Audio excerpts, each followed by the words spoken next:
नमस्कार साथियों, स्वागत है आपका अपने यूट्यूब चैनल आकांक्षा डीआईआर में। इस वेदिक खास सीरीज में बात करते हैं करंट अफेयर्स की, साथ ही साथ करते हैं उनका एनालिसिस। ये जितने भी करंट अफेयर होते हैं, वो आपके उसी दिन के करंट अफेयर होते हैं, जिस दिन हम आपकी इसमें चर्चा करते हैं। यदि आप चाहते हैं आपके एग्ज़ाम सही से तैयारी हो सके, तो आप जुड़िए मेरे यूट्यूब चैनल आकांक्षा डीआईआर के साथ, क्योंकि ना केवल आपको उसमें पर डे करंट अफेयर को समझाया जाता है, बल्कि ये भी बताया जाता है कि आपके क्वेश्चन किस टाइप के बन सकते हैं, उनके पीछे क्या-क्या लॉजिक हो सकते हैं। तो इसी तरह के और भी सेशन को जानने के लिए आप मेरे यूट्यूब चैनल से जुड़िए।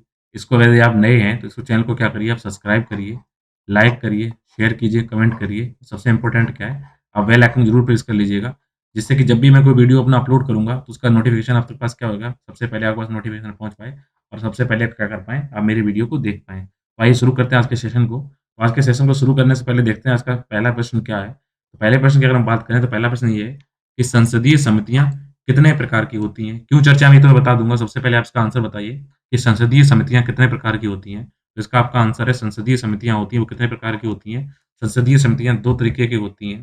अगर हम दो इन 2 तरीकों की बात करें कौन-कौन सी होती हैं, तो 2 जो तरीके होते हैं संसदीय समितियों के, एक तो होती है आपकी स्टैंडिंग कमेटी और दूसरी होती है सिलेक्ट कमेटी, ठीक है? तो जो स्टैंडिंग कमेटी होती हैं, इनको हिंदी में आप कहते हैं स्थायी समितियाँ और सिलेक्ट कमेटी को कहते हैं तदर्थ समितियाँ।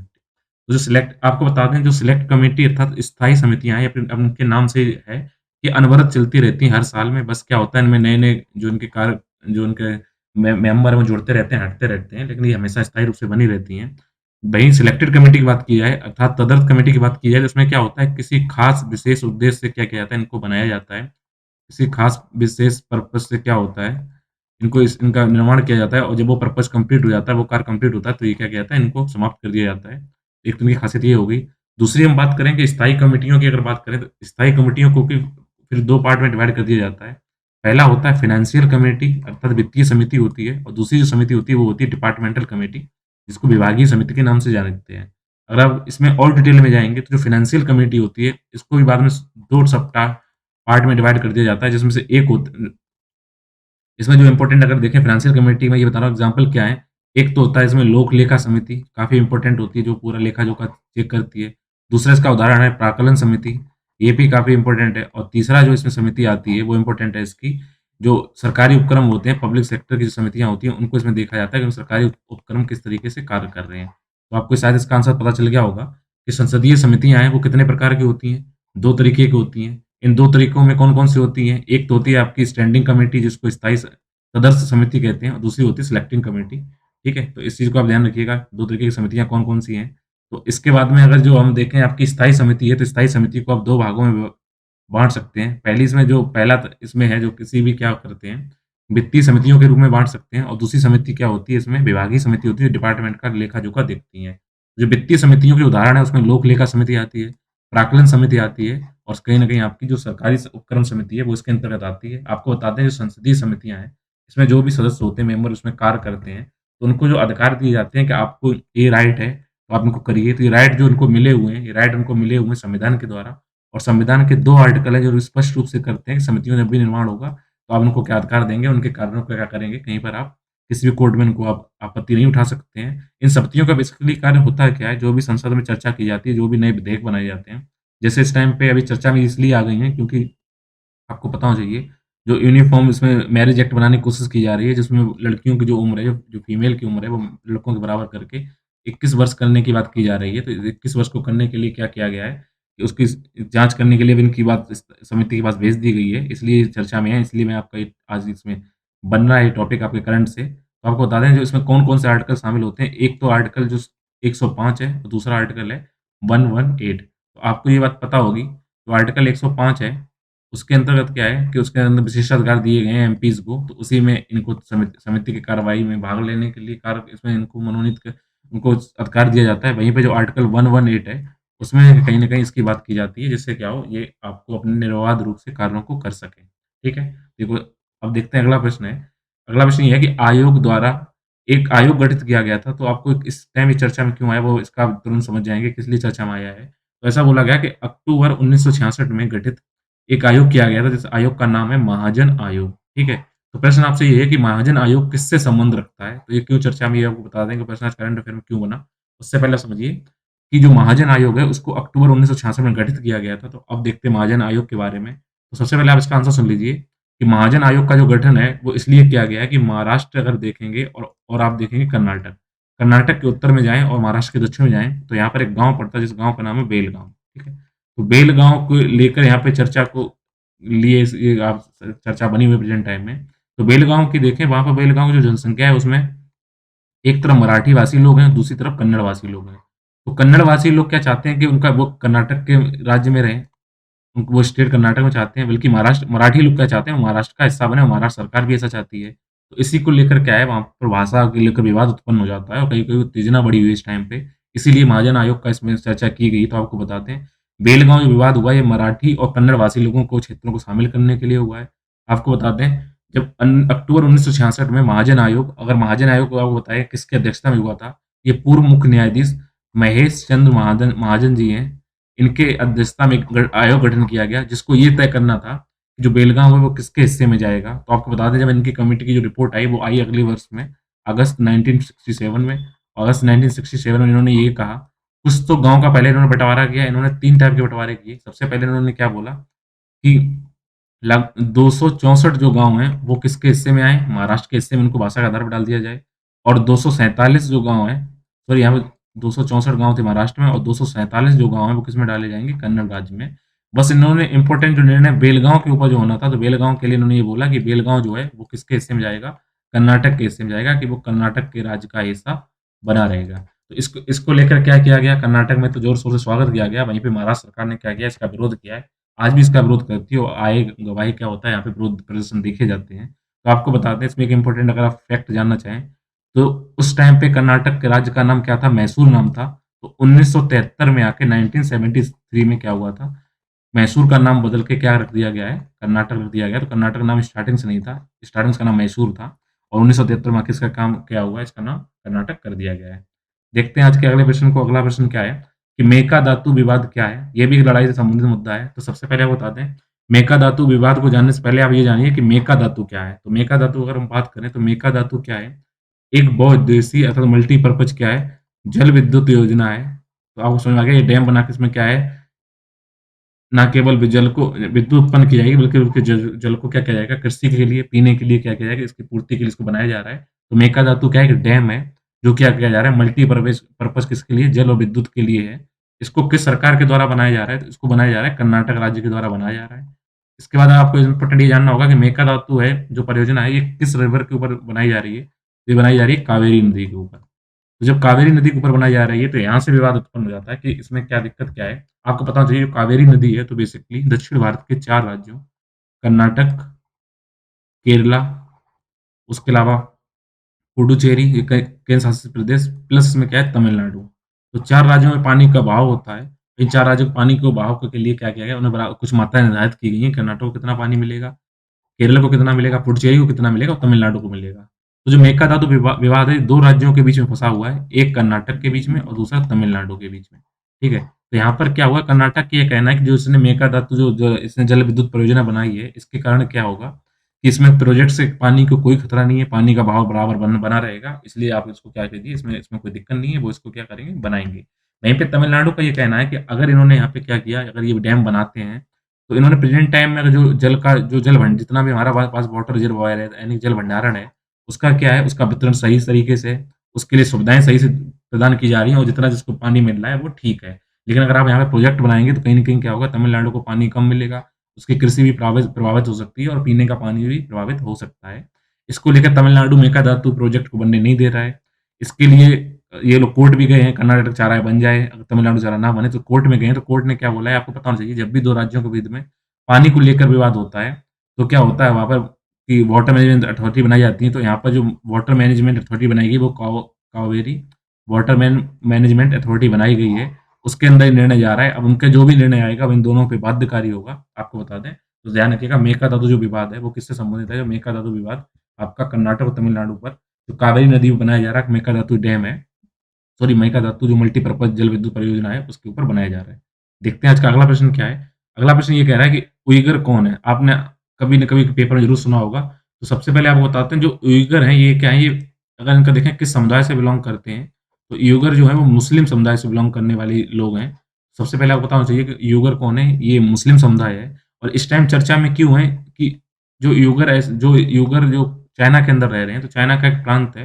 अगर आप चाइना के आप जाएँगे साउथ वेस्ट में, सॉरी नॉर्थ वेस्ट में अगर जाएँगे, तो नॉर्थ वेस्ट में आपको एक प्रांत मिलेगा शिनजियांग, ठीक है?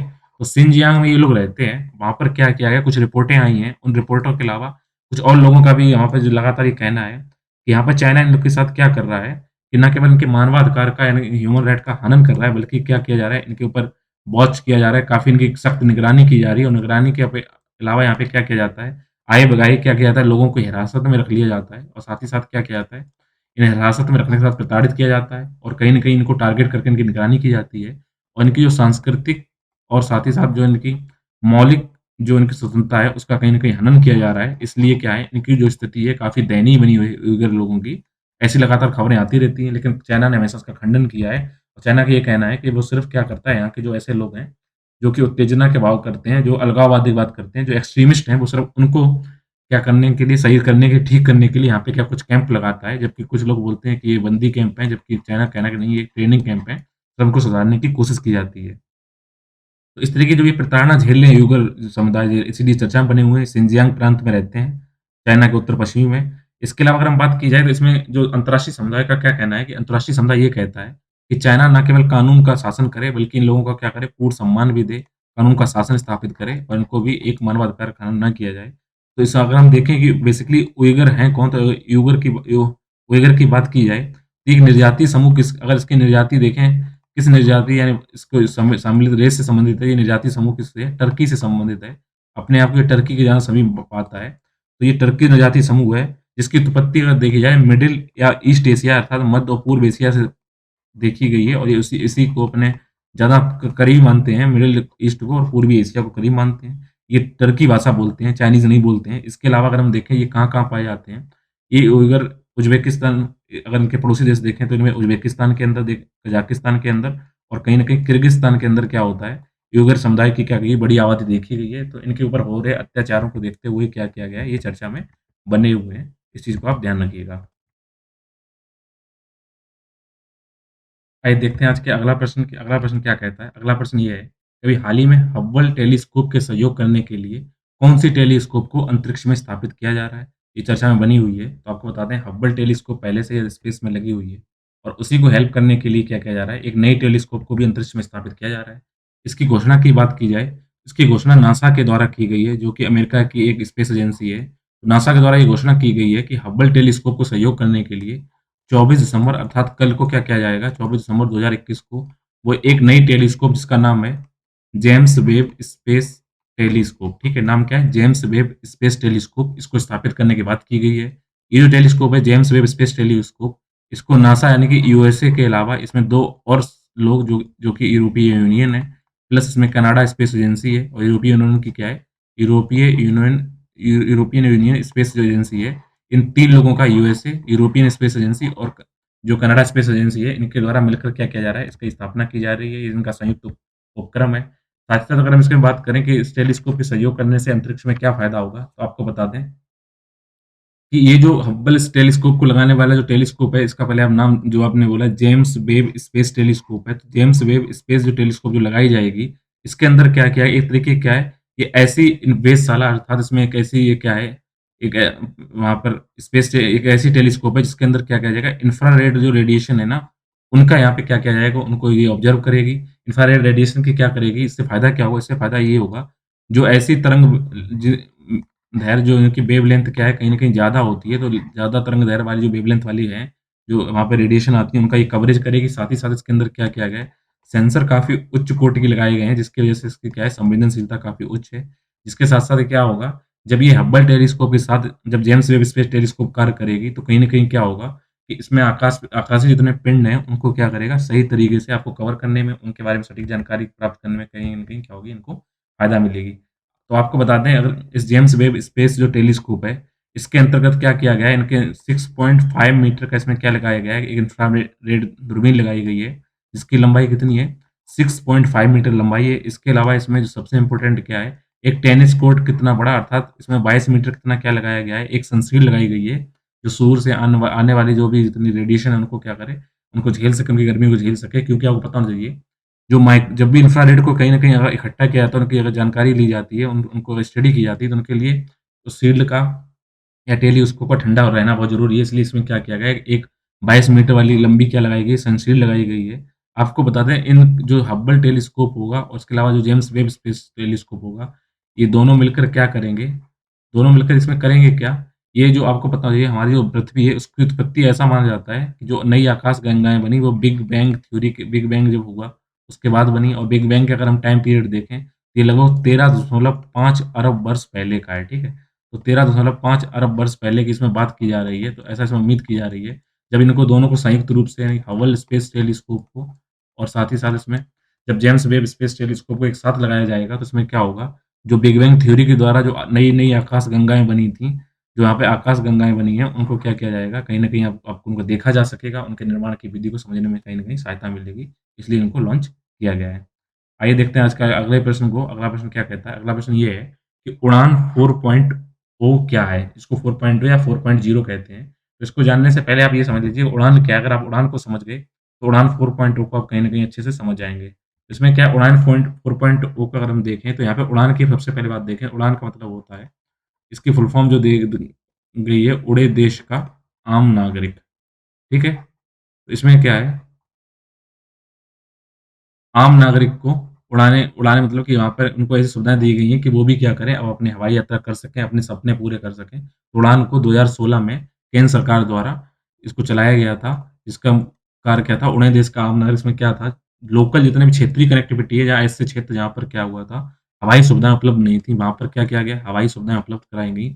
ना केवल हवाई सुविधाएँ उपलब्ध कराई गई, बल्कि क्या की गई, सस्ती दरों पे हवाई सुविधाएँ उपलब्ध कराई गई और यहाँ पे उड़ने वाली एयरलाइनों के जो मालिक थे, उनको सख्त निर्देश थे कि आप पूरी सीटों का लगभग क्या 25 या सॉरी 50 या उससे प्लस परसेंट क्या करेंगे, सीटें क्या करेंगे, सस्ती दर पे लोगों को उपलब्ध कराएँगे और यहाँ पे चार्ज कुछ इस तरीके निर्धारित किए गए थे कि आप इस तरीके से लगाइए कि अगर 1 घंटे की आपकी फ्लाइट है, तो 1 घंटे का किराया ₹2500 के आस-पास रहे। ये सब केंद्र सरकार के निर्देश थे और जो यहाँ पे जो मालिक लोग थे, एयरलाइन्स को चलाने वाले लोग थे, उनको जो घाटा होता था, उन घाटे को भरपाई करने के लिए केंद्र सरकार ने वायबिलिटी गैप फंडिंग का एक सब्सिडी दी, जिसकी वजह से क्या होता था, सेंटर के द्वारा प्लस स्टेट के द्वारा मिलकर क्या किया जा रहा था, इनके घाटे को भरपाई की जा रही थी और ये भरपाई कब तक की जाएगी? 3 सालों तक की जाएगी। उनको टैक्स में भी सब्सिडी देने की बात की गई थी, जिससे क्या हो कि ये लोग सही से अपने कार्य को चला सकें और जब ये सही प्लस में आ जाए, तो देश को क्या करें, ये आसानी से अपने कार्य यहाँ पे क्या कर पाएँ, अपना संचालन कर सकें।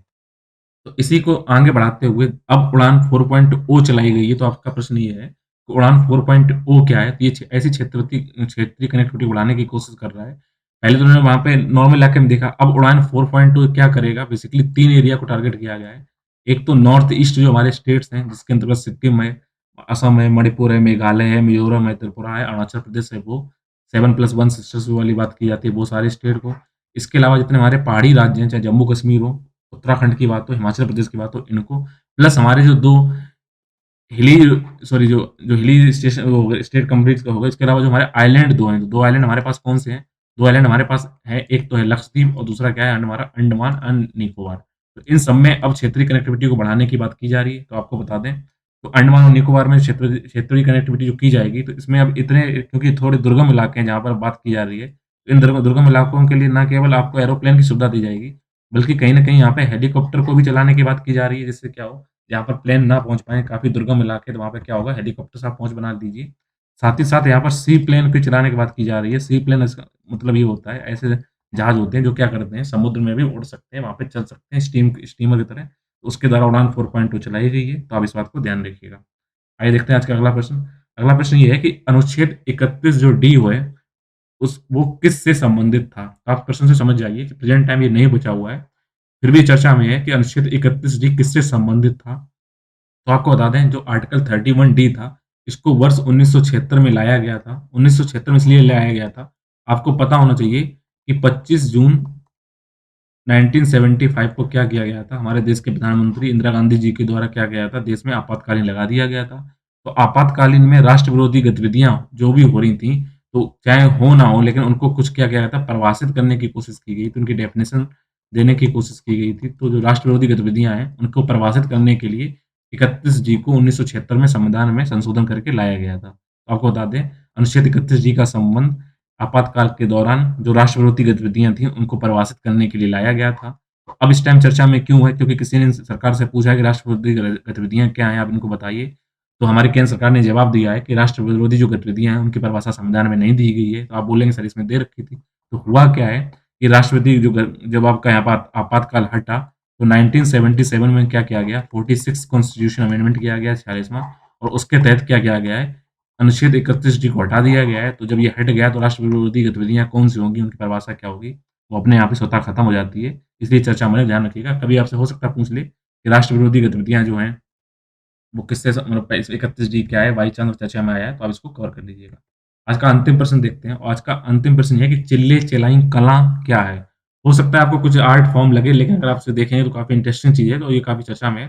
तो चिल्ले-चिल्लाई जो कला है, तो इस होता क्या है, आपको पता होना चाहिए कि शीतलहर चल रही है, और शीतलहर किस लिए वजह से चलती है, जब आप हमारा जो हिमालय है उत्तर में, वहाँ पे जब बर्फबारी होती है, तो उसकी जो हवाएँ होती हैं, वो दक्षिण की तरफ आती हैं, अथवा मैदानी भारत के मैदानी इलाके में आती हैं।